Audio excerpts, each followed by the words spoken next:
बिस्मिल्लाहिर्रहमानिर्रहीम। My name is Aftab Ahmad and welcome to my YouTube channel Aftab homeo tips. दोस्तों, आज की वीडियो में हम बात करेंगे डायरिया यानी लूज स्टूल के बारे में। लूज मोशन भी कहा जाता है। इसकी क्या वजूहात हैं, उसका होम्योपैथिक में कौन सी मेडिसिन इस्तेमाल की जाती हैं। तो दोस्तों शुरू करते हैं।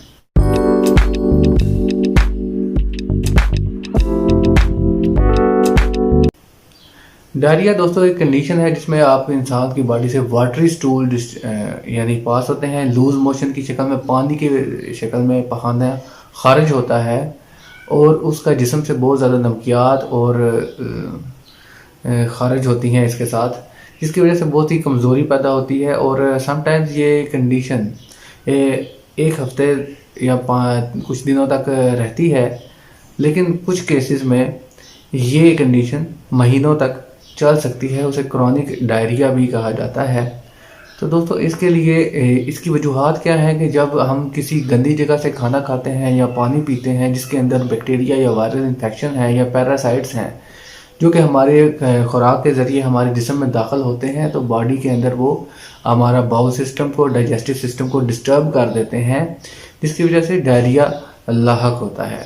इसके अलावा ऐसी सरफेस यानी ऐसी जगहें जहाँ पे गंद हो, सफाई ना हो, उस जगह पे मक्खी, मच्छर और इस तरह की चीज़ों का ज़्यादा आना जाना हो, तो उधर से भी आपको ये इन्फेक्शन या वायरस, बैक्टीरिया आपके जिस्म में दाखिल हो सकते हैं।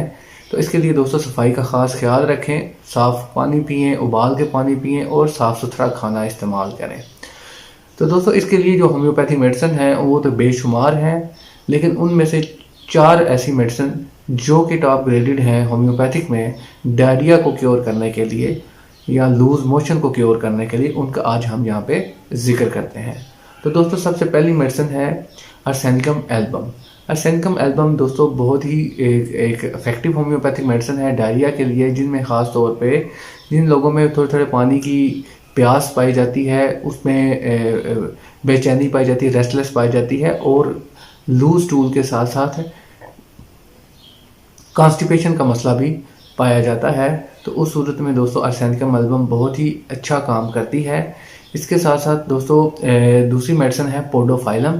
ख़ास तौर पे जो छोटी उम्र के बच्चे हैं, इन्फेंट्स हैं, उनमें जो डायरिया होता है वो उसको ठीक करने के लिए और उनकी कॉन्स्टिपेशन या कब्ज़ को भी ठीक करने के लिए पोडोफाइलम टॉप की मेडिसिन है। जो कि बॉटल फेड बेबी हैं, जो डब्बे का दूध इस्तेमाल करते हैं, उन लोगों की कॉन्स्टिपेशन और डायरिया में पोडोफाइलम बहुत ही अच्छा काम करती है।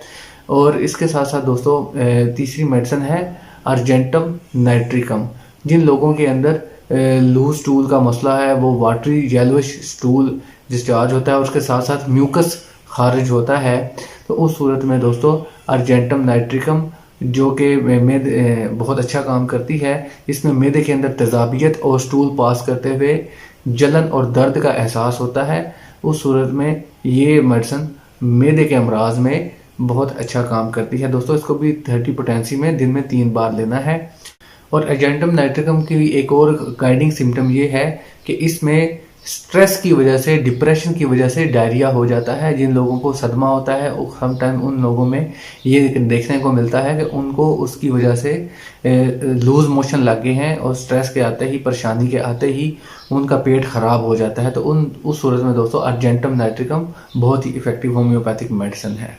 और आर्सेनिकम एल्बम के बारे में मैं आपको एक और बात बता दूं कि जो फूड पॉइजनिंग की वजह से, ख़ास तौर पे जो लोग गंदा खाना खाते हैं उसकी वजह से बैक्टीरिया और वायरस उनके जिस्म में दाखिल हो जाते हैं, फूड पॉइजनिंग हो जाती है। उस सूरत में आर्सेनिकम एल्बम होम्योपैथी की टॉप ग्रेडेड मेडिसिन है जो कि इस चीज़ का इलाज करती है, फूड पॉइजनिंग को क्योर करती है और उसके इल इफेक्ट्स को, उसके बद असरात को जिस्म से बाहर निकालती है और जिस्म को दोबारा से तंदुरुस्त कर देती है। इसके बाद दोस्तों नेक्स्ट मेडिसिन है नेट्रम कार्ब। नेट्रम कार्ब दोस्तों होम्योपैथी की वो मेडिसिन है जिसमें जो इंसान दूध पीता है, दूध पीने की वजह से उसको डायरिया हो जाता है या उसको लूज मोशन लग जाते हैं, तो उस सूरत में नेट्रम कार्ब बहुत अच्छा काम करती है। इसको भी 30 पोटेंसी में दिन में 3 बार इस्तेमाल करेंगे। लास्ट मेडिसिन है दोस्तों कैरोटीन टिग। कैरोटीन टिग में क्या होता है कि जो इंसान थोड़ा सा भी खाना खाता है या थोड़ा सा भी फूड या पानी पीता है, तो उसको फ़ौरन बाद उसको हाजत महसूस होती है, नीचे प्रेशर पड़ता है और वो फ़ौरन स्टूल पास करने के लिए बाथरूम जाता है। तो थोड़ा सा खाना खाने से ही और थोड़ा सा पानी पीने से उसको जब डायरिया का मसला लाहक हो जाए तो उस सूरत में दोस्तों कैरोटीन टीग होम्योपैथी की बहुत अच्छी मेडिसिन है। इसको भी 30 पोटेंसी में दिन में 3 बार इस्तेमाल करेंगे। दोस्तों ये थी हमारी आज की वीडियो जिसमें हमने आपको डायरिया के बारे में बताया। इसके अलावा कुछ और ऐसी इससे जुड़ी हुई वजूहात हैं जिनमें डायरिया होता है, जैसे बच्चों में रोटा वायरस है या हाइपोथायराइडिज्म है या हाइपरथायराइडिज्म है या और ऐसी अलामात हैं, उनके बारे में मैं मज़ीद डिटेल से नेक्स्ट वीडियो में बताऊंगा। तो उसके लिए दोस्तों अगर अभी तक आपने मेरा चैनल सब्सक्राइब नहीं किया तो वो ज़रूर सब्सक्राइब करें और साथ में बेल आइकन को प्रेस करें ताकि आपको मेरी नेक्स्ट आने वाली वीडियोस मिलती रहें। और इस बारे में कोई क्वेश्चन हो तो आप नीचे कमेंट बॉक्स में पूछ सकते हैं। तब तक के लिए अल्लाह हाफिज़।